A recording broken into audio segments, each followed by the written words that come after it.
Welcome to S academy. आप सभी का स्वागत है हमारे state computer science special batch के क्लास 1 में। आज यह हमारा बैच का पहला क्लास है और इसमें हम लोग फंडामेंटल के एक्सपेक्टेड क्वेश्चन करने वाले हैं। बहुत ही अच्छा क्वेश्चन इस वीडियो में डिस्कस किया जाएगा और जो लोग इस बैच से जुड़े हुए हैं उनको इस वीडियो लेक्चर का PDF मिल जाएगा ईमेल के माध्यम से। और जो लोग इस बैच से जुड़ना चाहते हैं उनके लिए डिस्क्रिप्शन में सब कुछ दिया गया है डिटेल्स, आप वहां से जाकर जुड़ सकते हैं। ध्यान रहे इस बैच में आपको कंप्लीट तैयारी कराया जाएगा। एक्सपेक्टेड 9000 के MCQ क्वेश्चन होगा जो कि टेक्निकल और नॉन टेक्निकल दोनों को मिलाकर कवर कराया जाएगा और सारे जो PDF है आपको वो भी प्रोवाइड किया जाएगा। कैसे बैच से जुड़ सकते हैं, पेमेंट कर सकते हैं, आप स्क्रीन पर देख रहे हैं। उसके बाद से पेमेंट का जो सक्सेसफुल स्क्रीनशॉट आप हमें मेल कर सकते हैं और आपको तुरंत एडमिशन कंफर्मेशन मिल जाएगा और साथ ही लिंक और PDF जो इस बैच से जुड़ा हुआ है सब कुछ आपको मिल जाएगा। तो चलिए आज हम शुरू करते हैं और पहला क्लास जो है इसमें हम देखते हैं क्या क्या इसमें क्वेश्चन करने वाले हैं। क्वेश्चन जो होगा वो टॉपिक वाइज हम लोग करेंगे।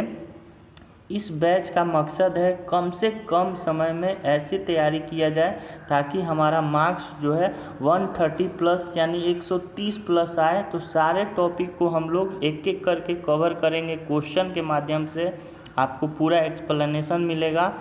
तो इसमें हम लोग input unit, output unit, arithmetic and logic unit, storage unit और कंट्रोल यूनिट, ये पांचों टॉपिक के क्वेश्चन करेंगे। तो चलिए हम लोग शुरू करते हैं। और जो लोग इस बैच से जुड़े हुए हैं वे ना सोचें कि यह एक फ्री वीडियो है। तो फ्री वीडियो ये पहला क्लास है इसलिए सभी के लिए ये फ्री किया गया है। नेक्स्ट के जो पार्ट होंगे, क्लास होंगे, सेकेंड क्लास से ये सिर्फ उन्हीं को मिलेगा जो इस बैच से जुड़े हुए हैं। और जो लोग यहाँ इस बैच से जुड़ेंगे उनको एक्स्ट्रा लास्ट में 50 क्वेश्चन करा दिया जाएगा। तो चलिए शुरू करते हैं। पहला क्वेश्चन देखते हैं। Which unit is responsible for converting the data received from the user into a computer under stable format? यानी जो भी हम लोग डाटा देते हैं कंप्यूटर को उसको इस तरह कन्वर्ट करता है ताकि कंप्यूटर उसे समझ सके। तो इस प्रोसेस को कौन करता है कंप्लीट, यही क्वेश्चन में पूछा गया है। और इसका जो सही आंसर होगा वो होगा ऑप्शन सी, यानी हमारा जो इस प्रोसेस को करता है इनपुट यूनिट। यानी जो इनपुट यूनिट होता है वो क्या करता है, डाटा को कन्वर्ट करता है इस तरह ताकि उस डाटा को कंप्यूटर आसानी से समझ सके। और ये क्या करता है कि डाटा को बाइनरी फॉर्मेट में कन्वर्ट करता है। और जो आउटपुट यूनिट होता है वो क्या करता है, रिजल्ट देता है, जैसे कि आप सभी को पता है। और स्टोरेज यूनिट होता है वो क्या होता है, स्टोर करने का काम होता है। या तो वो रिजल्ट के ठीक बाद में करता है स्टोर, या फिर उस दौरान प्रोसेस होता है, या फिर ALU जो होता है वो उसका काम है अरिथमेटिक और बीट वाइज ऑपरेशन को कंप्लीट करना। तो इसमें हम लोग लगभग 5 कॉन्सेप्ट के बारे में सीखे हैं। अगला क्वेश्चन है the only language which the computer understand is. और इस क्वेश्चन का सही आंसर होगा ऑप्शन बी, यानी कंप्यूटर किस भाषा को समझता है, सिर्फ बाइनरी लैंग्वेज को ही समझता है। कंप्यूटर जो होता है सिर्फ और सिर्फ बाइनरी लैंग्वेज को समझता है जो कि 0 और 1 के फॉर्म में लिखा होता है। और कंप्यूटर जो होता है वह असेंबली लैंग्वेज को भी समझ सकता है, लेकिन उसमें क्या होता है कि एक असेंबलर की ज़रूरत होती है। और असेंबलर क्या करता है, असेंबली लैंग्वेज को बाइनरी लैंग्वेज में कन्वर्ट कर देता है। तो फाइनली जो कंप्यूटर होता है वो लास्ट में बाइनरी लैंग्वेज को ही समझता है, लेकिन असेंबलर क्या करता है उसको कन्वर्ट करके बाइनरी लैंग्वेज में दे देता है। और इसी तरह हम लोग देखें तो हाई लैंग्वेज भी क्या करता है, कंपाइलर या इंटरप्रेटर की भी ज़रूरत होती है कंप्यूटर को समझने के लिए। नेक्स्ट क्वेश्चन है the smallest unit of a data in computer. जो डाटा का सबसे छोटा जो यूनिट होता है कंप्यूटर में उस क्या कहते हैं। तो उस डाटा को कहते हैं बिट। यानी जो बिट होता है वो सबसे छोटा यूनिट होता है कंप्यूटर के सिस्टम का, और ये क्या होता है, यह एक प्रकार से बाइनरी डिजिट का बहुत ही छोटा फॉर्म है। और जो बिट होता है वो या तो 0 होगा या 1 होगा, और जो निबल होता है, निबल 4 बिट को कहते हैं, और बाइट जो होता है वो 8 बिट का होता है, और किलो बाइट में आप सभी जानते हैं 1024 बाइट होता है। क्वेश्चन नंबर 4 है, 1 nibble is equivalent to how many bits. इसका आंसर होगा ऑप्शन बी, यानी 4 बिट्स। एक निबल जो होता है वो क्या होता है, 4 बिट्स होता है। और इसमें क्या होता है कि एक निबल में 4 बिट्स होता है, और एक बिट जो होता है वो सबसे छोटा यूनिट माना जाता है कंप्यूटर का। और एक बाइट जो होता है 8 बिट्स के बराबर होता है, और हाफ ऑफ द बाइट होता है 4 बिट्स। क्वेश्चन नंबर 5 है, which of the following describes the correct format of N input instruction. यानी कौन सा इसमें डिस्क्राइब करता है बेस्ट तरीके से इनपुट इंस्ट्रक्शन का जो बेस्ट फॉर्मेट है कि उसे क्या कहते हैं। तो इसमें जो सही आंसर होगा ऑप्शन ए, यानी इंक 82। इनपुट जो होता है या आउटपुट इंस्ट्रक्शन होता है वो क्या करता है कि इंफॉर्मेशन को ट्रांसफ़र करता है बिटवीन एक्सटर्नल पेरिफेरल, यानी बाहरी जो सिस्टम लगा रहता है जैसे प्रिंटर, और उसके बीच में, और सीपीयू के बीच में। तो दोनों के बीच में इंफॉर्मेशन ट्रांसफ़र हो रहा है। तो इनपुट आउटपुट का काम यही है। और जो करेक्ट फॉर्मेट होता है इनपुट इंस्ट्रक्शन का वो क्या होता है कि 8 बिट पोर्ट एड्रेस होता है। तो इसे भी आप याद रखिए। और जो 8 बिट 82 जो होता है, इसलिए इसका सही आंसर है। और 82 जो होता है वो पोर्ट एड्रेस को डिनोट करता है। क्वेश्चन नंबर 6 देखते हैं, the input machine which originated in the United state around 1880 is. यानी क्वेश्चन पूछा जा रहा है कि वैसा इनपुट मशीन जो यूनाइटेड स्टेट में लगभग 1880 के दशक में पाया गया, उसे क्या नाम दिया गया था। और इसका आंसर होगा ऑप्शन सी, यानी कीबोर्ड। कीबोर्ड क्या है, यह एक इनपुट डिवाइस है जो कि 1880 में पाया गया था, और इसका काम होता है इंस्ट्रक्शन देना कंप्यूटर को in the form of letter या नंबर। और माउस जो होता है उसका क्या है, उसका काम है कि ऑब्जेक्ट को सेलेक्ट करना जो भी स्क्रीन पर दिखता है। जॉयस्टिक का काम है कि वो गेमिंग के लिए यूज होता है। और बार कोड का काम है कि वो रीडिंग करता है बार कोड में जो भी इंफॉर्मेशन रहता है। तो नेक्स्ट क्वेश्चन है, what does the computer stand for. Computer का यहाँ पे फुल फॉर्म क्या है। तो इस क्वेश्चन का सही आंसर होगा, कंप्यूटर का फुल फॉर्म बताया गया है, commonly operated machine used in technical and educational research. यानी ऑप्शन ए जो है इसका सही आंसर है। और जो कंप्यूटर वर्ड है यह रिलेटेड है कंप्यूट से। इसका मतलब होता है कैलकुलेट, यानी गणना करना। और यह जो सबसे पहले इसको बनाया गया था, यह सोच के ही बनाया गया था कि इसका काम जो होगा वो कैलकुलेशन के लिए यूज होगा। लेकिन इसमें बाद में डेवलपमेंट हुआ, बहुत सारे चेंजेज हुआ, और ये इतना एडवांस हो गया है आज के डेट में जिसे हम लोग लैपटॉप यूज करते हैं, आप देखा होगा।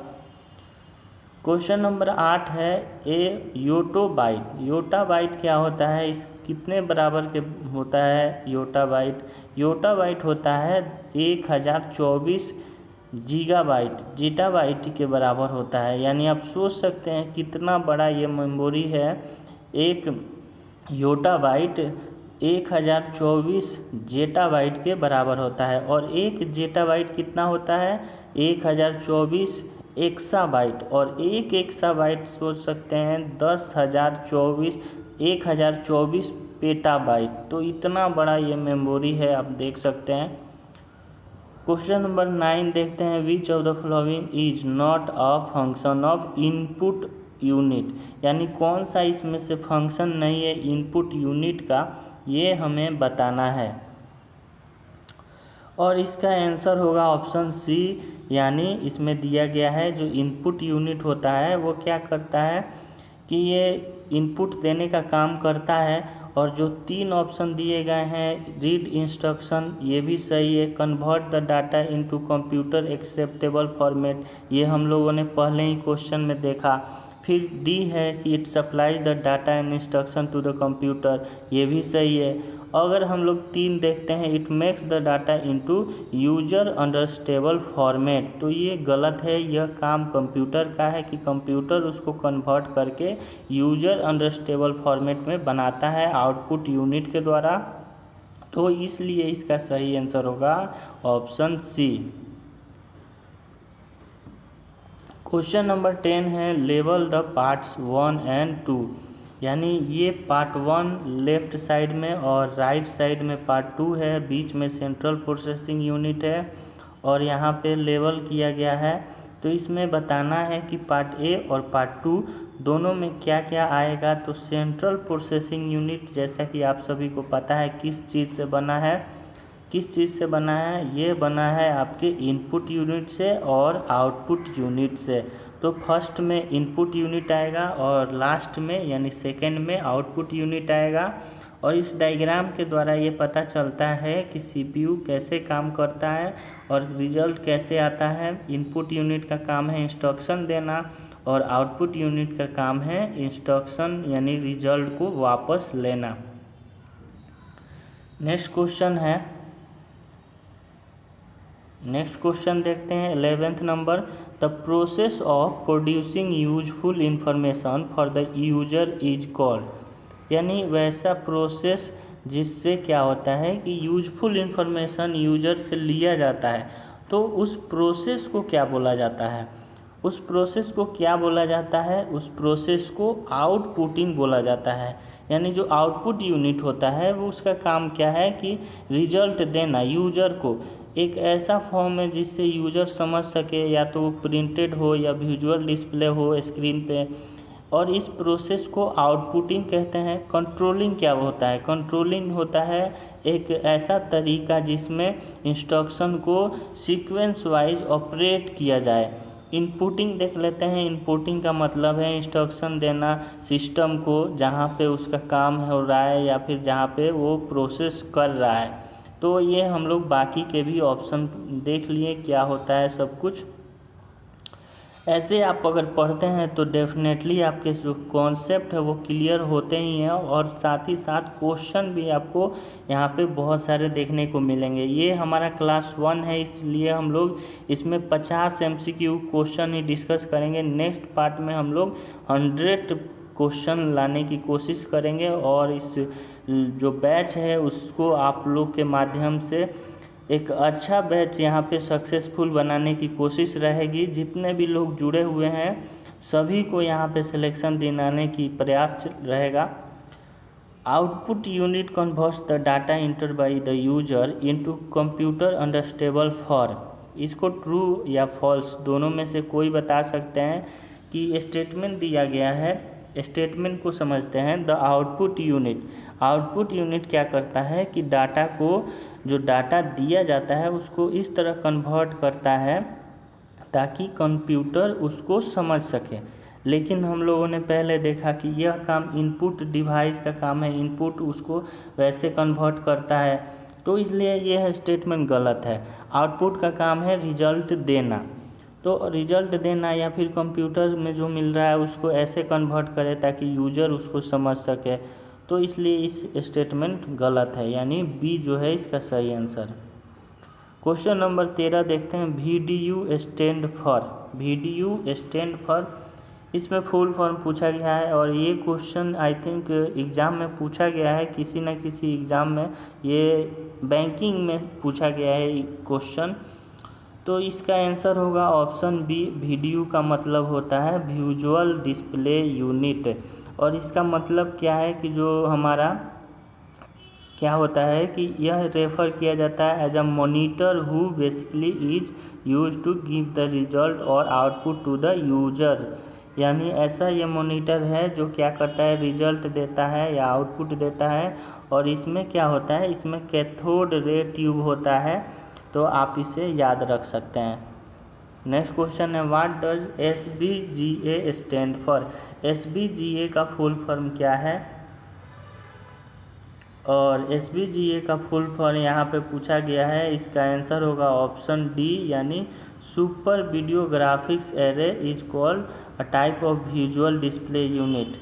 और इसमें क्या होता है कि 1024 बाई 768 पिक्सल होता है, 60,000 डिफरेंट कलर होता है।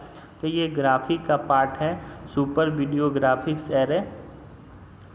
नेक्स्ट क्वेश्चन है the devices that are use to give a single और multiple coloured image and drawing are called.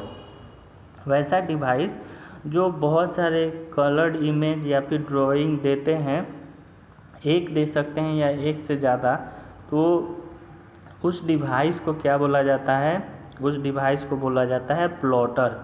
Plotter एक प्रकार से प्रिंटिंग मशीन है, और यह डिवाइस है जो कि प्रिंट भी करता है, और ये इसमें पेन का इंक रहता है, इंक जेट रहता है ड्राइंग के लिए, और जो पेन होता है डिफरेंट कलर का या शेड होता है, ये काम करता है शेडिंग का या स्टाइलिंग का। तो आप इस याद रख सकते हैं।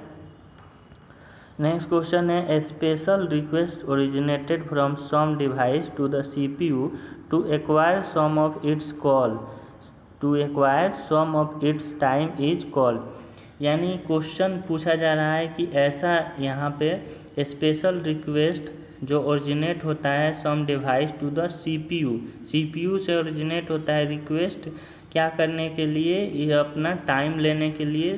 तो उस प्रोसेस को क्या बोला जाता है, उस प्रोसेस को बोला जाता है इंटरप्ट, यानी ऑप्शन सी।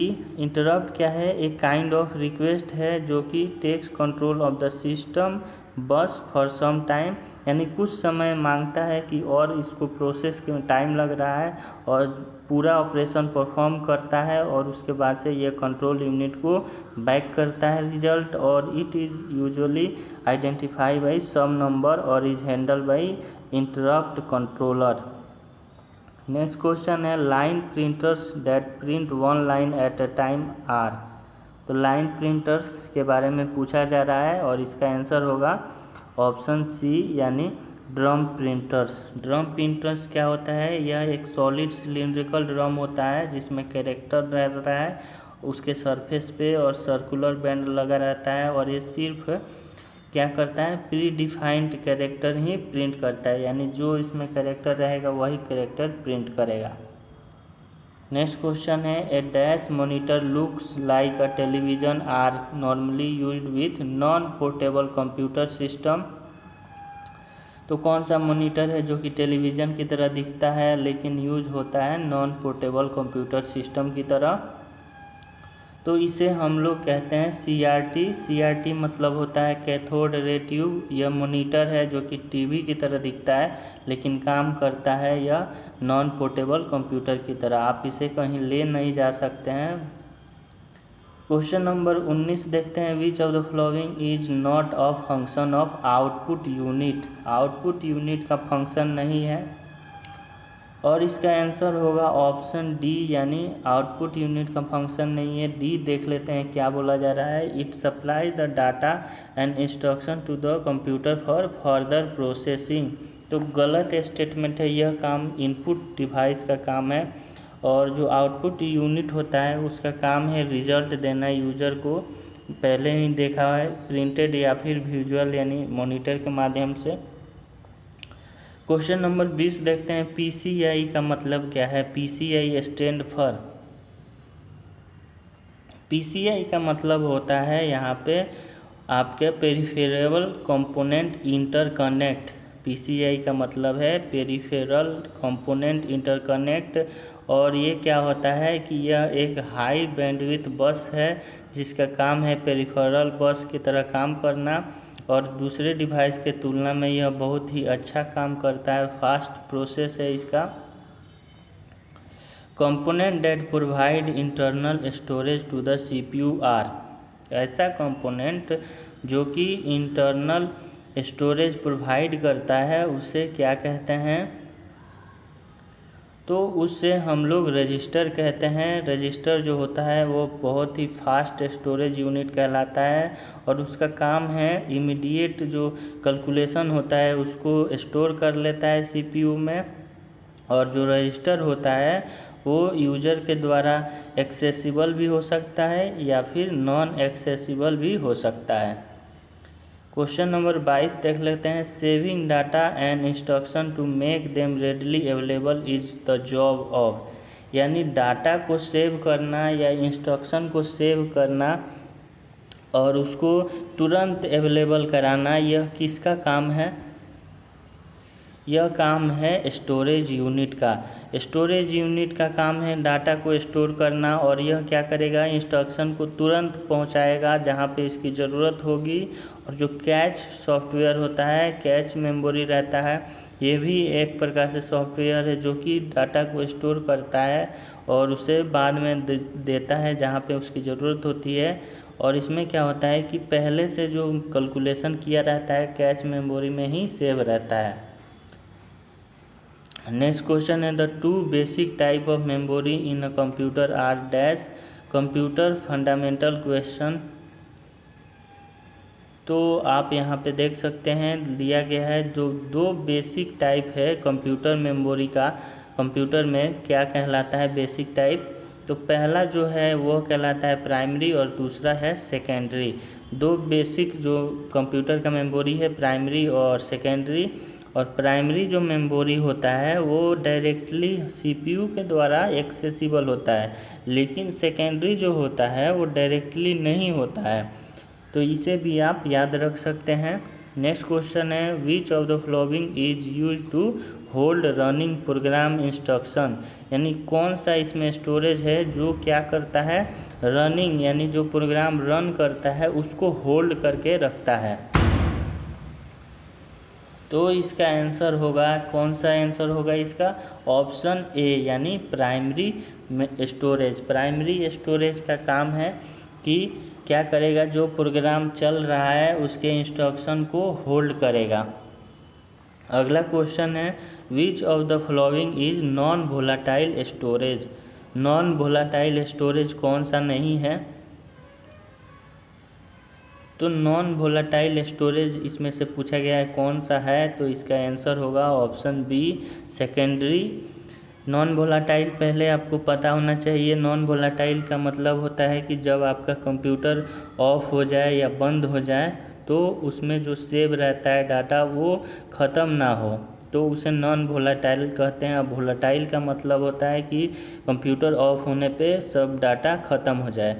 तो सेकेंडरी स्टोरेज जो होता है वो नॉन वोलाटाइल होता है और इसमें क्या होता है? प्राइमरी मेमोरी होता है वोलाटाइल।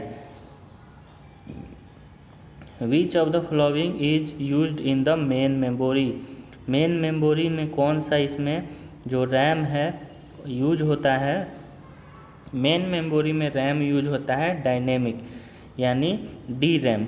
डी रैम का मतलब है डायनेमिक रैंडम एक्सेस मेमोरी और इसका क्या काम है? एस रैम के तुलना यानी स्टैटिक के तुलना यह बहुत ही डेंसर होता है और ये मेन मेमोरी में यूज होता है और इसका सेमीकंडक्टर रैम के रूप में रहता है। डी रैम यानी बी जो है इसका सही आंसर होगा। नेक्स्ट क्वेश्चन है which of the following are types of ROM. ROM के टाइप्स बताना है। और दोस्तों यह पहला क्लास है इसलिए आप सभी से रिक्वेस्ट है, जो भी लोग इस वीडियो को देख रहे हैं या फिर बैच से जुड़े हुए हैं उन सभी से रिक्वेस्ट है कि वीडियो को ज़्यादा से ज़्यादा आप लोग शेयर करें ताकि और भी लोग इस बैच से जुड़ सकें और इस बैच से बेनिफिट उठा सकें। क्वेश्चन दिया गया है कि कौन सा इसमें रोम का टाइप है। रोम का टाइप के बारे में मैंने आपको बताया था कि रोम कितने टाइप्स के होते हैं। तो इसमें जो आंसर होगा ऑप्शन बी यानी पी रोम और ईप रोम। पी रोम का मतलब है कि प्रोग्रामेबल रोम होता है और ईप रोम मतलब इरेजेबल प्रोग्रामेबल रोम होता है। और जब हमारा सबसे कम यानी छोटे नंबर में रोम यूज किया जाता है मेमोरी में ज़रूरत होता है और पी रोम जो होता है वो लार्ज नंबर में यूज होता है और जो कंटेंट होता है स्टोरेज सेल का वो must be erased before the write operation. Question number 28 है रैड का फुल फॉर्म। रैड का फुल फॉर्म क्या होता है? कंप्यूटर की भाषा में रैड का फुल फॉर्म होता है redundant array of independent disk. Redundant array of independent disk RAID का फुल फॉर्म होता है। और ये क्या होता है? तो ये इसलिए दिया जाता है ताकि यहाँ पे एक लॉजिकल डिस्क लगा रहता है ऑपरेटिंग सिस्टम में, और जो डाटा होता है वो फिजिकल ड्राइव पे डिस्ट्रीब्यूट किया जाता है एरे की तरह। और ये क्या करता है? ये करता है कि जो भी डाटा ख़त्म हो जाता है या फिर डाटा लॉस हो जाएगा फ्यूचर में फेल्यूर के कारण, तो उसका ये रिकवरी कर देता है, यानी डाटा वापस लेके आ जाता है। क्वेश्चन नंबर 29 देख लेते हैं। A non erasable disc that store digitize audio information. यानी एक नॉन इरेजेबल डिस्क है और ये क्या करेगा? ये स्टोर करेगा ऑडियो इन्फॉर्मेशन को। और इस डिवाइस को क्या बोलते हैं? इसे बोलते हैं सीडी, यानी compact disc. Compact disc digitalize audio information store करता है। आप लोगों ने यूज किया होगा बहुत पहले के समय, एक सीडी आता था, उसमें बहुत सारे म्यूजिक सिस्टम लगे होते थे, म्यूजिक सॉन्ग रहते थे, और यहाँ पे उसका यूज हम लोग करते थे। हालांकि आज के दिनों में वो सब कुछ ख़त्म हो गया है, अब लोग मोबाइल का यूज करते हैं म्यूजिक सुनने के लिए। ज़माना कितना तेज़ी से फास्ट हो रहा है, आप देख ही रहे हैं।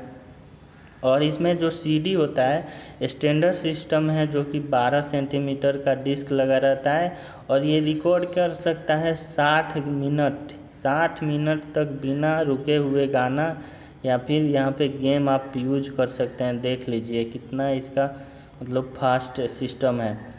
Question number 30 the first practical form of random access memory was.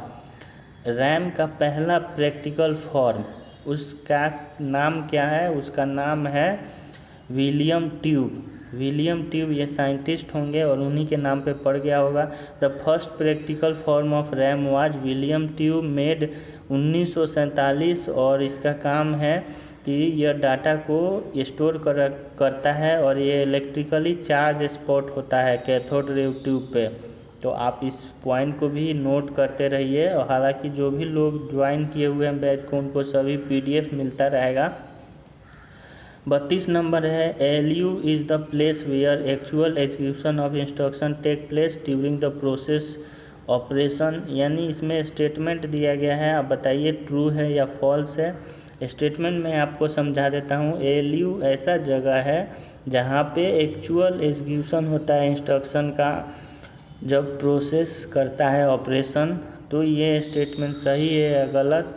ये स्टेटमेंट बिल्कुल सही है। ALU में ही वहाँ पे कैलकुलेशन होता है और जो यहाँ पे अरिथमेटिक ऑपरेशन किया जाता है, सब कुछ परफॉर्म होता है, लॉजिकल हो या फिर अरिथमेटिक काम होता है। अरिथमेटिक का मतलब होता है प्लस माइनस सब्ट्रैक्शन मल्टीप्लाई, और लॉजिकल का मतलब होता है यहाँ पे लेस देन ग्रेटर देन। तो आप डिफरेंस यहाँ पे ध्यान में रखिए कैसा डिफरेंस है। Which of the following is not a bit wise operator. Bit wise operator कौन सा नहीं है?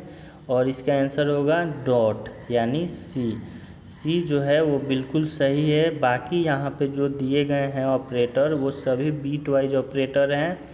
यहाँ पे पहला जो ऑपरेटर है उसका नाम है और, दूसरा जो ऑपरेटर है उसका नाम है जॉर, और तीसरा यहाँ पे बीट वाइज ऑपरेटर नहीं है, डॉट है। और चौथा जो बीट वाइज ऑपरेटर है उसका नाम है शिफ्ट लेफ्ट।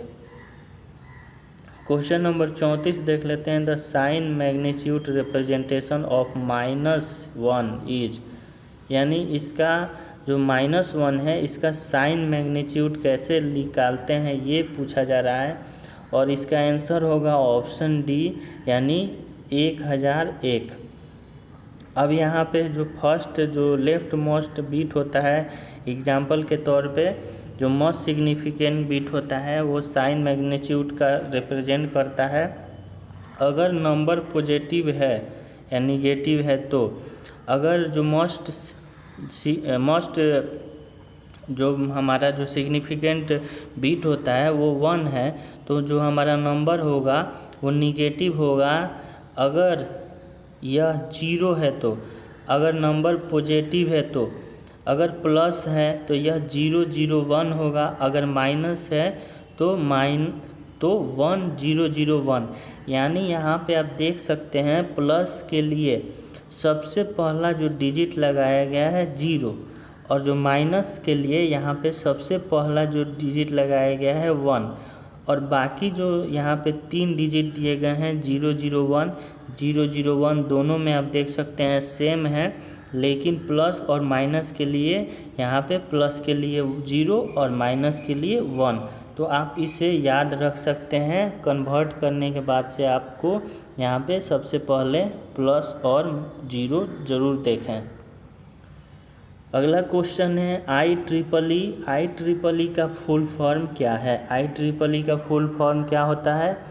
तो इसका फुल फॉर्म होता है institute of electrical and electronics engineers, और यह एक प्रोफेशनल ऑर्गेनाइजेशन है इलेक्ट्रॉनिक के डिपार्टमेंट का, और इसका काम है कि यह सर्टेन स्टैंडर्ड प्रोवाइड करता है, गाइडलाइन देता है कंप्यूटर साइंस और इलेक्ट्रिकल इंजीनियरिंग के फील्ड में, ताकि वह बेहतर काम कर सके। अगला क्वेश्चन है the ALU gives the output of the operation and output is stored in the.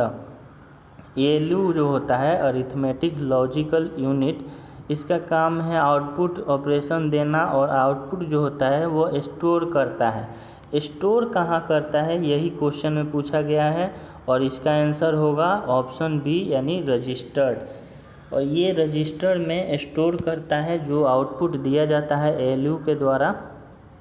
Question number 37 the process of division on memory spaces is called. यानी मेमोरी स्पेस का डिवीज़न करना, उस प्रोसेस को क्या कहते हैं? उस प्रोसेस को सेगमेंटेशन कहते हैं। यानी जो मेमोरी स्पेस को डिवाइड किया जाता है सेगमेंट में अपने साइज के अनुसार, उसको सेगमेंटेशन कहते हैं। अगला क्वेश्चन है the number of bits in ALU is. ALU में कितने बिट्स होते हैं? ALU में लगभग 16 बिट्स होते हैं, एग्जैक्टली 16 बिट्स ही होते हैं ALU में। और इसका काम क्या होता है? अरिथमेटिक और बिट वाइज काम करना। मैंने बताया है आपको, अरिथमेटिक का मतलब प्लस माइनस सब्ट्रैक्शन मल्टीप्लाई, और लॉजिकल मतलब एंड और XOR, increment decrement shift. Next question है which flag indicates the number of 1 bit that result from an operation. यानी कौन सा फ्लैग जो है इंडिकेट करता है कि जो नंबर ऑफ बिट है रिजल्ट ऑपरेशन का 1 है। तो इसका आंसर होगा ऑप्शन बी यानी पैरिटी। पैरिटी फ्लैग जो होता है वो बताता है कि नंबर ऑफ बीट है 1 होगा किसी ऑपरेशन में, और रिजल्टेंट जो बीट होगा उसको पैरिटी बीट बोला जाएगा। और जो मेन एम होता है पैरिटी बीट का, वो उसमें एरर को ढूंढ कर निकालना होता है। नेक्स्ट क्वेश्चन है the bit wise complement of 0 is. Bit wise complement 0 का क्या होगा?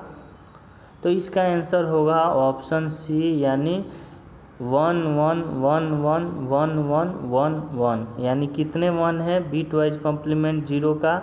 इसमें है 1 2 3 4 5 6 7 8, 8 1 है।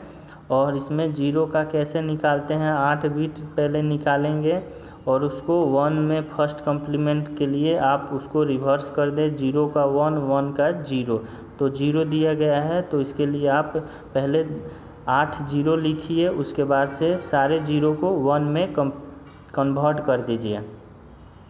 अगला क्वेश्चन है the dash is the raw material used as input and dash is process data obtain as output of data processing.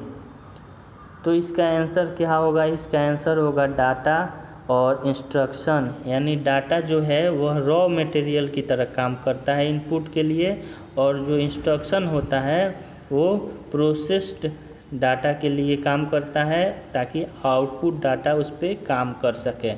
तभी तो इंस्ट्रक्शन अगर उस पर परफॉर्म होता है इंस्ट्रक्शन के अनुसार, तो जो आउटपुट होता है आउटपुट यूनिट उस पर काम करके आउटपुट देता है। अगला क्वेश्चन है which of the following is not a characteristic of computer. Computer का कौन सा कैरेक्टरिस्टिक नहीं है, और बहुत ही इजी क्वेश्चन है। इसका आंसर होगा ऑप्शन बी IQ। कंप्यूटर के पास कोई इंटेलिजेंस क्वेश्चंस नहीं रहता है, वह सोच विचार नहीं करता है। उसके पास डिलीजेंस होता है। डिलीजेंस का मतलब है कि वो लगातार काम कर सकता है बिना थके हुए। एक्यूरेसी होता है यानी बहुत ही सही इन्फॉर्मेशन देता है। और वर्सेटाइल मतलब वो बहुत ही वर्सेटाइल होता है, बिना यहाँ पे हर तरह के काम एक ही समय में कर लेता है। इसलिए राइट आंसर होगा ऑप्शन बी। नेक्स्ट क्वेश्चन है fill in the blanks. Diagram को देखिए और उसके बाद से आप लोग यहाँ पे जो मिडिल पार्ट में डायग्राम दिया गया है डैश स्थान पे क्या होगा ये आप फिल अप कीजिए। और इसका आंसर होगा ऑप्शन सी यानी control unit. Arithmetic logical unit plus control unit को मिलाकर बनाया जाता है सेंट्रल प्रोसेसिंग यूनिट। और जो कंट्रोल यूनिट होता है उसका काम होता है कि कंप्यूटर का जो भी ऑपरेशन हो रहा है उसको मैनेज करे। अरिथमेटिक यूनिट का काम है उसको अरिथमेटिक और बीट वाइज ऑपरेशन कंप्लीट करे, और दोनों मिलता है तो ब्रेन ऑफ कंप्यूटर बनता है जिसे सेंट्रल प्रोसेसिंग यूनिट कहते हैं। नेक्स्ट क्वेश्चन है the part of processor which contains hardware necessary to perform all the operation required by a computer. यानी पूछा जा रहा है कि प्रोसेसर का कौन सा पार्ट जो उसमें हार्डवेयर रहता है, हार्डवेयर का काम रहता है कि जो ऑपरेशन कंप्यूटर को देना है वो काम में मदद करें, और उस पार्ट का क्या नाम है, तो पार्ट का नाम होता है डाटा पाथ। एक प्रोसेसर जो होता है वो कंप्यूटर का पार्ट होता है और उसका काम होता है डाटा को मैनिपुलेट करना, डिसीजन मेकिंग बनाना। प्रोसेसर जो होता है उसमें क्या क्या रहता है, डाटा पाथ रहता है जो कि हार्डवेयर लगा रहता है। हार्डवेयर क्या करेगा, वो हेल्प करेगा ऑपरेशन को परफॉर्म करने में। और जो कंट्रोलर होता है वो क्या करेगा, डाटा पाथ को बताता है कि क्या चीज़ को ज़रूरी है करना, क्या चीज़ को नहीं है ज़रूरी करना, उसी अकॉर्डिंग काम करता है। और इसमें एक और पार्ट रहता है रजिस्टर जो कि इमीडिएट स्टोरेज करता है। तो तीनों पार्ट आप याद रखिए कि जो हमारा प्रोसेसर होता है इसमें 3 पार्ट्स होते हैं। नेक्स्ट क्वेश्चन है what does MAR stand for. MAR का फुल फॉर्म क्या है कंप्यूटर की भाषा में, और इसका फुल फॉर्म होता है memory address register. Memory address register जो कि इसका काम है कि ऑपरेशन को पकड़ना, कौन सा काम हो रहा है कौन सा काम नहीं हो रहा है। और यहाँ पे जो MAR होता है वो एड्रेस बस से कनेक्टेड होता है और वो एक एड्रेस प्रोवाइड करता है रीड और राइट ऑपरेशन के लिए। अगला क्वेश्चन है if control signals are generated by combinational logic and they are generated by a type of dash control unit. किस कंट्रोल यूनिट से बना रहता है, उत्पन्न होता है, तो इसका आंसर होगा ऑप्शन डी यानी हार्डवायर्ड। हार्डवायर क्या होता है, हार्डवायर होता है एक कंट्रोल यूनिट है जो कि जनरेट करता है control signal by using combinational logic circuit, और microprogram control unit generate control signal by using some hardware. तो हार्डवायर्ड और माइक्रो प्रोग्राम्ड कंट्रोल यूनिट दोनों का डिफरेंस देखा। और जो मेन टास्क होता है कंट्रोल यूनिट का, इसका काम है सिग्नल जनरेट करना। और 2 टाइप के इसके मेन टाइप्स होते हैं कंट्रोल यूनिट्स के, दो टाइप्स है, वह है हार्डवायर्ड और माइक्रो प्रोग्राम्ड। अगला क्वेश्चन है which is the simplest method of implementing hardwired control unit. कौन सा सबसे साधारण मेथड है कि हार्डवायर्ड कंट्रोल यूनिट को इम्प्लीमेंट किया जाए, और इस मेथड को बोला जाता है स्टेट टेबल मेथड। 3 तरीका है हार्डवायर को इम्प्लीमेंट करने का। पहला तरीका स्टेट टेबल जो कि सिंपलेस्ट मेथड बताया जाता है, जिसमें क्या होता है कि जो सर्किट होते हैं वो डिज़ाइन किए जाते हैं on the cell in the table. दूसरा तरीका है डिले एलिमेंट मेथड। ये इसमें फ्लो चार्ट होता है सर्किट में और डी फ्लिप फ्लॉप यूज किया जाता है। तीसरा तरीका है सीक्वेंस काउंटर मेथड। इसमें के मॉड्यूलो काउंटर लगा रहता है के डिले एलिमेंट के लिए। तीनों मेथड आप याद रख सकते हैं। नेक्स्ट क्वेश्चन है, a set of micro instruction for single machine instruction is called. Microinstruction के सेट को क्या बोला जाता है, और इसका नाम है माइक्रो प्रोग्राम। प्रत्येक माइक्रो ऑपरेशन के लिए एक माइक्रो इंस्ट्रक्शन रहता है और इसका काम रहता है कि कंट्रोल सिग्नल को एक्टिवेट करना, और जो माइक्रो इंस्ट्रक्शन का सेट होता है वो माइक्रो प्रोग्राम कहलाता है, और जो एड्रेस होता है माइक्रो इंस्ट्रक्शन का वो दिया जाता है माइक्रो प्रोग्राम काउंटर के द्वारा। नेक्स्ट क्वेश्चन है, micro program consist of a set of micro instruction which are string of 0 and 1। यानी जो माइक्रो प्रोग्राम होता है उसमें 0 और 1 के स्ट्रिंग रहते हैं। गलत या सही दोनों में से कौन सा सही होगा, और जो स्टेटमेंट दिया गया है बिल्कुल सही है, यानी ट्रू है। कंप्यूटर जो होता है वो बाइनरी लैंग्वेज को समझता है और माइक्रो प्रोग्राम 0 और 1 को भी समझता है, और आउटपुट जो लाइन होता है वो माइक्रो प्रोग्राम के द्वारा ही काम करता है। अगला क्वेश्चन है, a decoder is required in case of. एक डिकोडर का यूज कब पड़ता है, कब एक डिकोडर की ज़रूरत होती है, और इसका आंसर होगा ऑप्शन ए यानी वर्टिकल माइक्रो इंस्ट्रक्शन। यानी डिकोडर का ज़रूरत पड़ता है जब वर्टिकल माइक्रो इंस्ट्रक्शन देना हो। इसमें दो तरह के इंस्ट्रक्शन बता रहे हैं, हॉरिजॉन्टल और वर्टिकल। हॉरिजॉन्टल माइक्रो इंस्ट्रक्शन क्या है कि इसमें क्या होता है कि जो भी बीट लगा रहता है वो एक सिग्नल को रिप्रेजेंट करता है जो कि चालू हुआ हो, और जो वर्टिकल होता है वो वर्टिकल डिकोडेड को रिप्रेजेंट करता है। Decoder then produces signals. यानी जो डिकोडर होता है उसके बाद से वो क्या करेगा, सिग्नल प्रोड्यूस करेगा। तो दो तरह के माइक्रो इंस्ट्रक्शन है, एक है हॉरिजॉन्टल और दूसरा है वर्टिकल। हॉरिजॉन्टल का काम है यहाँ पे सिग्नल को रिप्रेजेंट करना, और वर्टिकल का काम है डिकोडर को रिप्रेजेंट करना। तो ये हमारा जो पार्ट 1 था class 1 state computer science special batch का, जिसमें हम लोगों ने फंडामेंटल के एक्सपेक्टेड क्वेश्चन देखे, और ये सभी क्वेश्चन बहुत ही इम्पोर्टेंट है सभी के लिए। तो अगर आप भी चाहते हैं इस बैच से जुड़ना तो अभी इस बैच को परचेज कर सकते हैं। सिर्फ 299 इस बैच का फ़ी रखा गया है। आप गूगल पे, पेफोन या फिर डायरेक्ट अकाउंट में पेमेंट करके उसका रिसिप्ट आप हमें मेल करें, आपको सारे लिंक प्रोवाइड किए जाएंगे, और इसके बाद से आपको PDF भी दे दिया जाएगा। तो यहाँ पे सब कुछ मैं आपको बता दिया हूँ कैसे आपको एडमिशन लेना है इस बैच में। अब नेक्स्ट जो हम लोग करने वाले हैं, आगे के क्वेश्चन करेंगे फंडामेंटल के ही 50 के आगे के जो क्वेश्चन हैं उसमें हम लोग कंटिन्यू करेंगे क्लास 2 में। तो आप सभी का यहाँ पे बहुत धन्यवाद इस बैच को देखने के लिए। मिलते हैं नेक्स्ट पार्ट में। Thank you so much.